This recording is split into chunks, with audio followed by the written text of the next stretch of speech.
Boa noite. Paulo Portas afirma que está na corrida ao lugar de Primeiro-Ministro de Portugal. Animado pelas sondagens, diz que não é inevitável que a chefia do governo seja entregue ora ao PS, ora ao PSD. Mas o que Paulo Portas ainda não disse é se aceita integrar um governo com o PS e com José Sócrates. O líder do CDS está aqui esta noite, connosco. Muito boa noite. Muito boa noite. Boa noite, Paulo Portas. O senhor acredita mesmo que vai ser o futuro Primeiro-Ministro de Portugal? Sabe que eu só direi que sou candidato a Primeiro-Ministro quando entender que esse gesto da minha parte é considerado natural e necessário por uma parte considerável dos portugueses. Mas o senhor já o disse. Essa parte, não. Há pessoas no meu partido que me o pediram, o Dr. Nuno Melo, o Dr. António Pires de Lima, a Dra. Teresa Queiro. Há pessoas na sociedade portuguesa que também o mencionaram e eu estou a preparar-me para isso. Não vou dissimular ou omitir nada. Eu considero que esta eleição é uma eleição excepcional, que é disputada em circunstâncias excepcionais e vou pedir às pessoas um voto excepcional. Penso que há cada vez mais gente que percebe que o Partido Socialista não foi competente e que o PSD não está a ser convincente. Digo-vos mais até.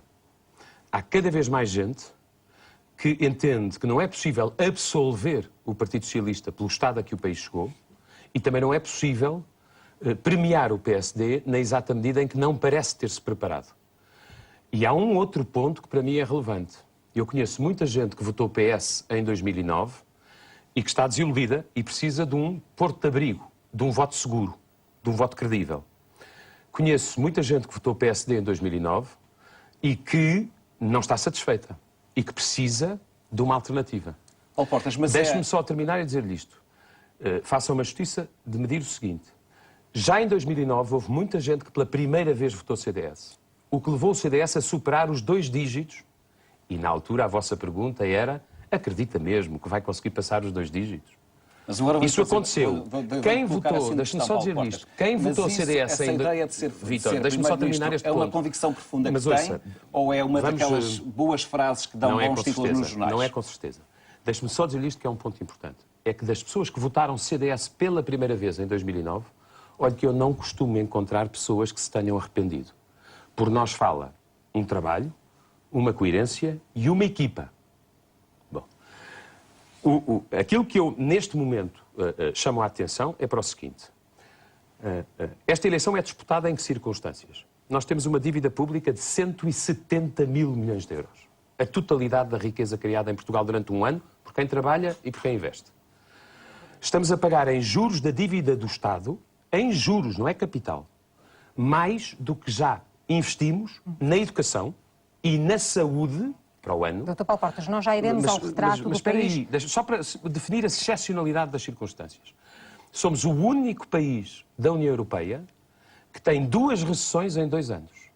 A dívida externa líquida de Portugal, nos últimos 15 anos, passou, chama a atenção para este número, de 10% do PIB, do produto, para 110% Mas ainda do assim PIB. ficou claro que neste momento é uma ambição sua. Não, é uma. Repara uma coisa, a natureza não... tem. Deixa-me dizer, eu fui muito claro quando vos respondi, ou seja, eu estou a preparar-me para isso, diluei se considerar que isso é visto como um gesto natural e como um gesto necessário por parte considerável do eleitorado.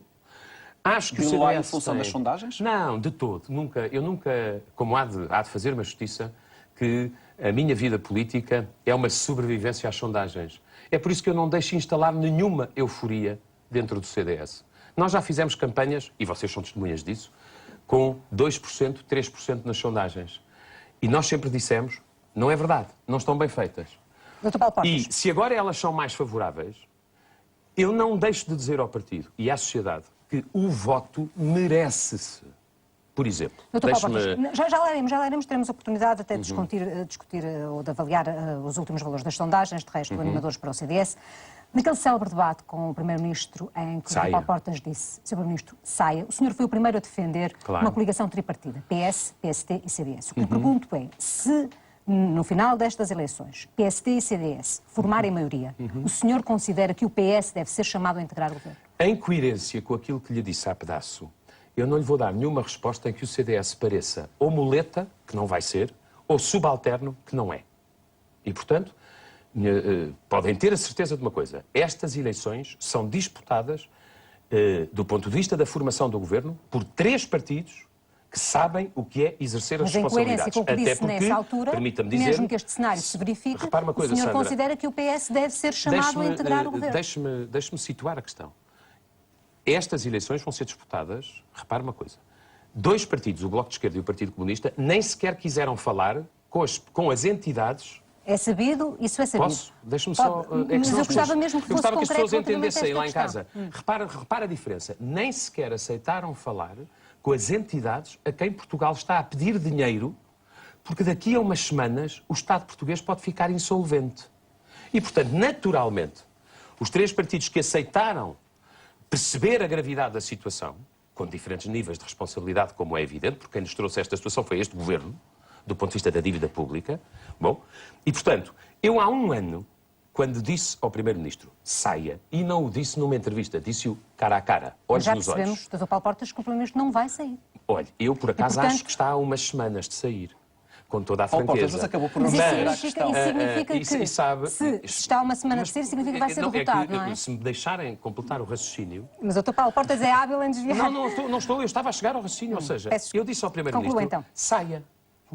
E se ele tem tido a humildade de perceber que teria feito um serviço ao país, permitindo essa saída, porque nós estávamos a caminhar para um precipício que ele negava, ter-se-ia formado, de acordo com o meu apelo, um governo de responsabilidade nacional, e eu lembro-me como é que eu o enunciei. Os melhores do PS, do PSD e do CDS, porque esse governo dispensava eleições, certo? Mas já percebemos que isso não se muito verificou. bem, não se verificou, mas há um ponto... E que o Primeiro-Ministro mas é que, desculpe, mas é que terá que compreender que eu tenho o direito de dizer hoje e alertar os cidadãos para isso. Quando eu fiz essa proposta... estão conscientes, Dr. Paulo Portas, mas agora, o que é que vai acontecer no dia 5 de junho? Quando eu fiz essa proposta, qual foi a reação? Disseram, o Dr. Portas o que quer é um arranjinho.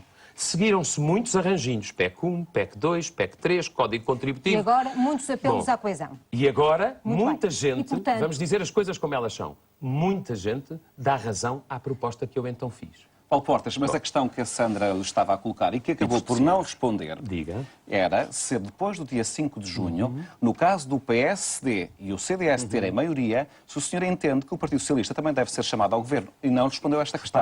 Claro, ainda bem então que a faz outra vez, porque eu entendo que Portugal precisa, evidentemente, de um bom governo. Um bom governo deve ser um governo forte. Um governo forte é um governo que tem apoio maioritário no Parlamento. Do que Portugal precisa é de um governo de mudança, porque como estamos não podemos ficar, e essa mudança é tanto mais forte e tanto maior quanto mais longe for o CDS. Sobre isto eu não tenho dúvidas. Acabou por não responder. Não, acabei significa de que dizer... não pretende responder a esta questão. Não, desculpe, se eu digo que Portugal precisa de um governo de mudança, acha que eu estou a defender a continuidade? Eu acho que as minhas palavras são claras. Agora, o que eu não lhe darei é nenhuma resposta que indicie que o CDS é ou muleta ou subalterno, porque não é muleta nem é subalterno. Porque a questão é que, de facto, não é o CDS que define a liderança do Partido Socialista. Mas sabe uma coisa? Quem define... Portanto, quem define a liderança do Partido Socialista são os socialistas. Quem define o próximo governo de Portugal são os portugueses que vão justamente. exercer o seu direito de voto. E, ao contrário do que é costume em Portugal, eu acho que o PS e o PSD se convenceram de que, mesmo que não sejam competentes ou mesmo que não sejam convincentes, as pessoas votarão neles. Acho que estão enganados.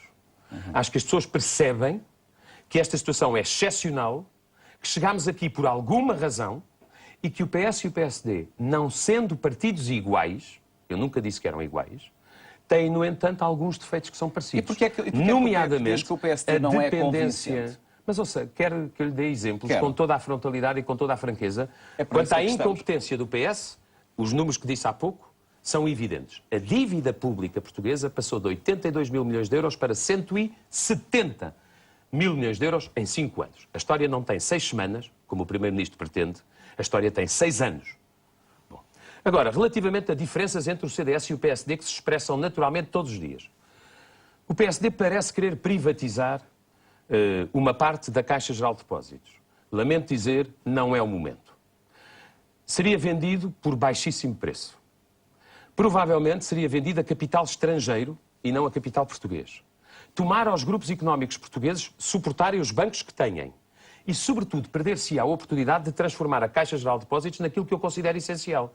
Um banco de fomento para as pequenas e médias empresas, sem as quais, porque se não houver crédito para as pequenas e médias empresas, se não houver um apoio na exportação às pequenas e médias empresas, que têm um potencial enorme nessa matéria, é evidente que nós não conseguimos recuperar a economia. De onde eu nem estou de acordo com aquilo que o PS fez da Caixa, ou seja, o carro-vassoura do BPN, do BPP, à custa do contribuinte, nem estou de acordo com a sua privatização. Aqui tem, neste momento, uma coisa é o Grupo Caixa, que tem outras entidades, agora a Caixa Geral de Depósitos é importante como banco de fomento das pequenas e médias empresas. Mas há outras divergências, nomeadamente o aumento do IVA. Isso pode dificultar mas espera, dou-lhe várias. Não, repare uma coisa, nós vamos medir nas eleições a força que cada um tem.